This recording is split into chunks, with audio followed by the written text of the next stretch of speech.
Daily. Taste the Daily. Vande Bharat sleeper train పట్టాలెక్కేందుకు ready అయింది. తాజాగా గంటకి 180 కిలోమీటర్ల వేగంతో జరిగిన స్పీడ్ ట్రయల్స్ లో సక్సెస్ అయింది. ఆ హై స్పీడ్ లో గ్లాస్ పై గ్లాస్ పెట్టి వాటర్ టెస్ట్ కూడా నిర్వహించారు.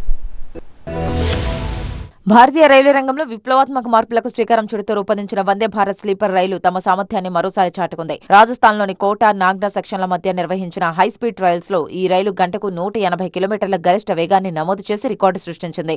కేవలం వేగాన్నే కాకుండా రైలు ప్రయాణంలో ఉండే స్థిరత్వాన్ని నిరూపించడానికి రైల్వే శాఖ వాటర్ టెస్ట్ నిర్వహించింది. రైలు గరిష్ట వేగంతో వెళ్తున్నప్పుడు నిండా నీటితో 3 గాజు గ్లాసులపై మరొక గ్లాసు నుంచారు. ఈ క్రమంలో అందులో నీరు ఏమాత్రం తొణకలేదు. దానికి సంబంధించిన వీడియోను రైల్వే శాఖ మంత్రి అశ్విని వైష్ణవ్ సోషల్ మీడియాలో పోస్ట్ చేశారు. వందే భారత్ స్లీపర్ కొత్త తరం టెక్నాలజీకి ఇదే నిదర్శనమని కేంద్ర మంత్రి అశ్విని వైష్ణవ్ తెలిపారు. ప్రయాణికులు నిద్రించే సమయంలో ఎలాంటి కుదుపులు లేకుండా అత్యంత ప్రశాంతమైన అనుభూతిని అందించడమే లక్ష్యంగా ఈ స్లీపర్ రైలు వెర్షన్ను రూపొందించినట్లు తెలిపారు.